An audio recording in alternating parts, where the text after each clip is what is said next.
Good morning. Welcome to Mobility Mornings.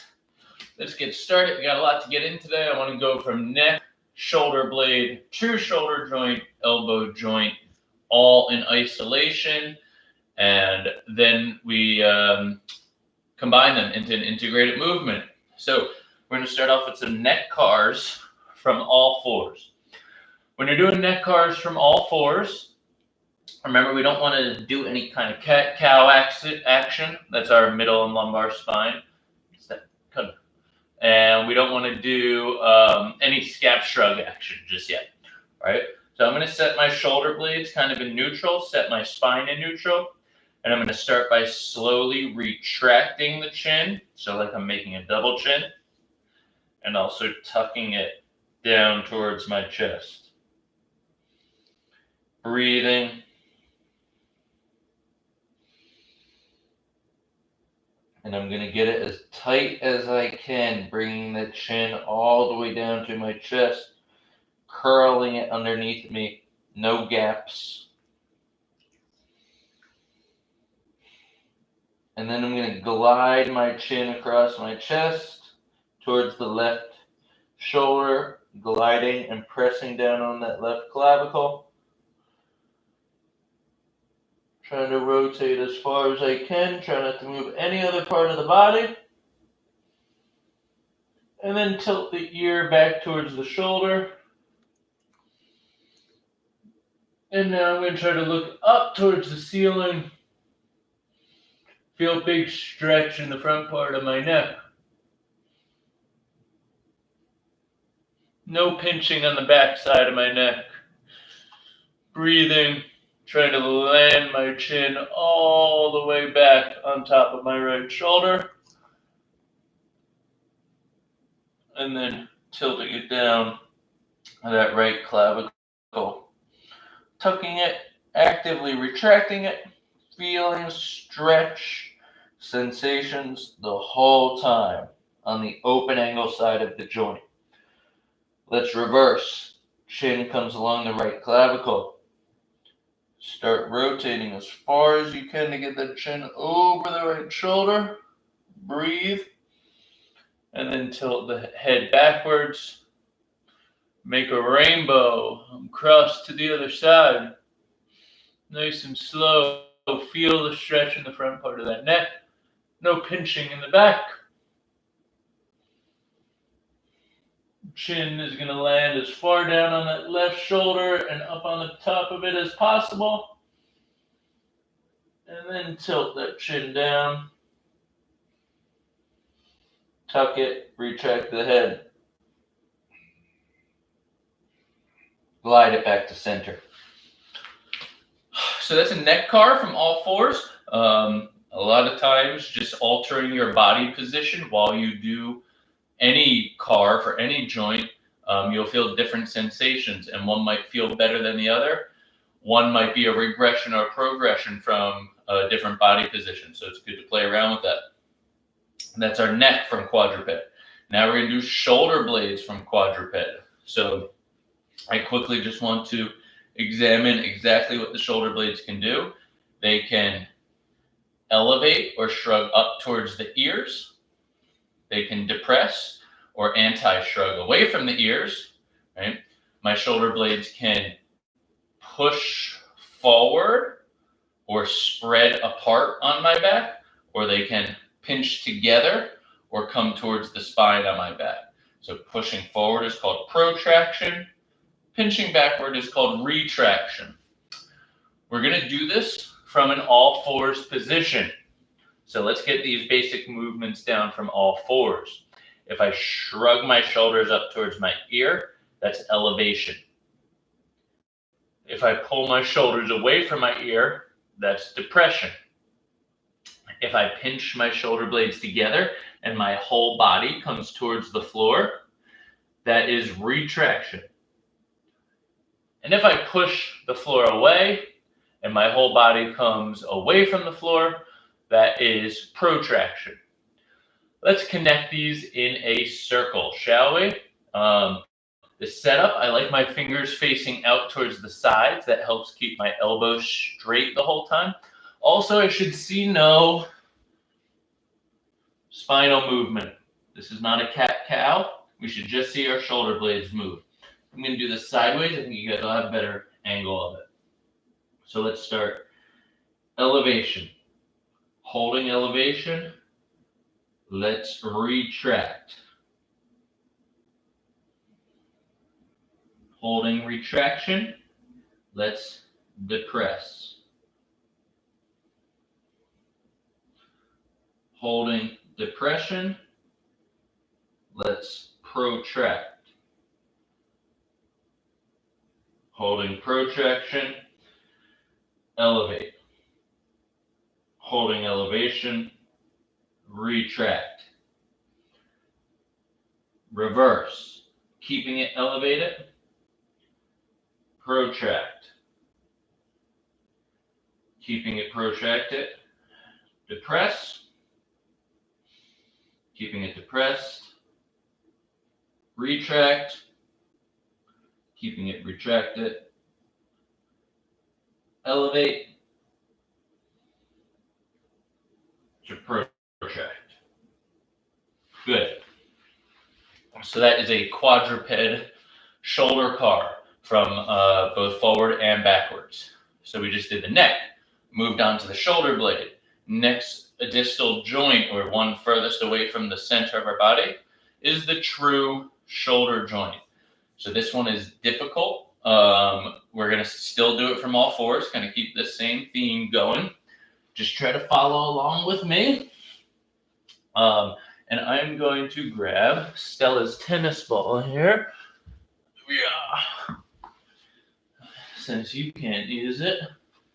She just had ACL surgery last week. She's recovering swimmingly to be back on the field in no time, but not yet. So I'm going to use the tennis ball so that I can direct where your palm should be facing. And when I say your palm, I want the rotation to happen at the shoulder. All right, so think about that. Don't just spin the forearm. Okay, so we're going to start on all fours, and the palm or the tennis ball will be facing up towards the ceiling. This is going to put our right shoulder in full external rotation. We're going to start to lift that shoulder or that ball as high as we can until we can't get it up any higher. And then we got to start to spin.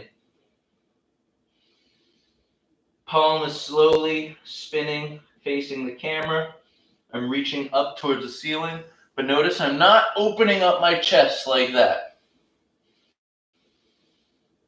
Keep reaching, keep spinning. The ball is fully facing the camera now. I'm going to keep internally rotating that shoulder, creating more tension in it, bringing the ball as far over towards my left side as possible. Ball is now fully facing the camera again, but now my pinky hits the ground, so my shoulder's fully internally rotated. Let's reverse. Thumb goes up towards the ceiling. I'm not going to spin my shoulder just yet. I don't have to. Get as high as I can, elbows locked. Now I got to spin my shoulder out of it. Externally rotate that shoulder. Ball faces the camera. Fully spin, ball now faces the ceiling. And I slowly bring it back down. Good, let's switch sides. So that is a full shoulder car from quadruped position. Again, the way my body's oriented with gravity makes this a little bit harder than, let's say, a standing one. All right. Palm starts up towards the ceiling. Lifting up high as I can go. Internally rotate. Ball starts facing the camera. Spin. Keep trying to pull my shoulder across towards the right side of my body without rotating my body. Notice the ball is now facing the camera again. I fully internally rotated my shoulder. Pinky touches the floor. Coming up as high as I can. Extending that shoulder. Don't spin out of it until you can't go any further. Spin. Ball's now facing away from the camera. And then up towards the ceiling as I come back down. Hit it. So that is a full shoulder car with the left side from all fours. The last joint I want to go over for controlled articular rotation in isolation is the elbow joint. I'm actually going to use 2 tennis balls here. And we're going to do this from kneeling. Stella's looking at me like, why you got those tennis balls? And I'm using the tennis balls again to kind of show you guys where my hand, the palm of my hand is pointing. So last time when we spun the tennis ball, we were trying to do it from the shoulder. And you can see my bicep actually moves if I do it from the shoulder. This time when I spin, I want to do it from the elbow joint. So my bicep won't actually move. This is called supination and pronation. All right. This takes practice and control and body awareness. All awareness and control are the first steps to strength, which is the first step to mobility. All right. So take your time, go slow, try to stick with me. I start fully supinated, which means the balls are facing the camera. I'm keeping my elbows locked into my sides. So I'm not coming out here at all. And I'm going to slowly do a bicep curl. I'm going to try to keep those balls facing as the ceiling or as far away from each other as possible. When I get up to the top, if the balls were laser beams, I wouldn't want to shoot myself in the face with them. They need to go over each shoulder. Squeeze the bicep there. Now start to pronate. They start to face each other. And now I start to spin them as far away from each other again as possible, just in the opposite direction. And then I start to push them down. I don't let gravity pull them down. I'm actively pushing them down. Get down to the bottom. Supinate. Balls spin to face the camera again. Good. Let's reverse. Pronate. Flip the balls so that they're facing away from the camera. Try to flip them as hard as you can. And then start to come up into your elbow flexion or a reverse bicep curl. As I come up, you guys see the ball in the camera. I'm trying to not let them face towards each other, as far away from each other as possible. Once I get to the top, I squeeze my bicep and I spin them. They start to face my face, and then I try to spin them out and supinate as far as I can. And then I slowly extend the elbow back down until I'm in full extension and supination and I can relax. So it's one full elbow car in each direction. All right. The last thing I want to do this morning is a single arm swimmer. All right. And I'm going to try to do it from a child's pose position. This is a very difficult position for someone who's not very mobile, like myself. And this could be quite an easy position for someone who has a lot of shoulder mobility. Now, if you're in my phase of training, and this is difficult for you, I invite you to just try it while kneeling upright would be the easiest, or lying flat on your stomach. As I said, I'm going to try this from child's pose position this morning. And I'm going to start with the right arm. That's my better arm. My left arm has some shoulder issues that I'm working on. I'll try it after I show this one. So I'm going to use my left hand to kind of anchor that child's pose position. My right hand starts palm touching my upper back. Here, I'm going to retract my shoulder joint, try to lift the arm up off my head. Hold it there. Extend the elbow. Y position, thumb is up. Then I go into my shoulder car, rotating, lifting as high to the ceiling as I can, trying to Get the arm as far back over my back as I can. Thumb is pointed up again. Bend the elbow. Try to reach up as high on the back as I can. And then relax it down onto the back. Lift off. Extend the elbow. Keeping the elbow locked. Spin. Half shoulder collar. All the way back up. Thumbs up. Bend the elbow. Hover right over the head. Relax and touch the head. That is the half swimmer with the right arm from child's pose. Now I'm going to try it with the left arm. Probably not going to look as good because, as I said, I'm dealing with some stuff in my left arm, but we're still able to try it anyway. All right, I'm here.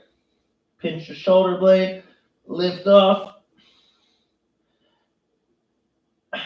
Extend that arm. Thumb is up. Shoulder collar, get it as high as I can. Thumb points towards the ceiling. Bend that elbow, hover it over that back, and lightly put down on the back. Last time, lift off. Extend the elbow. Swivel and rotate that arm. Back out there. Bend. And back down. Nice work. If you noticed on that, my left shoulder when I started totally did not have the same range of motion as my right shoulder. But when I came back around from the bottom to the top, it was actually a lot better and a lot less painful for me. So what should I be doing? I probably would either A, take more time to warm up my shoulder before I did something that difficult, or B, I would just do from bottom to top because that felt a lot better. And it will still provide me benefits for trying to do it the reverse angle way. All right. So that's a little workaround that you can do if you're dealing with any shoulder issue.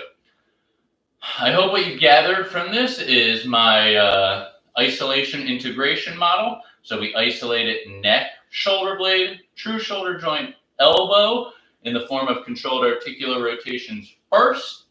And then we did an integrated movement of all of those areas doing the single arm swimmer.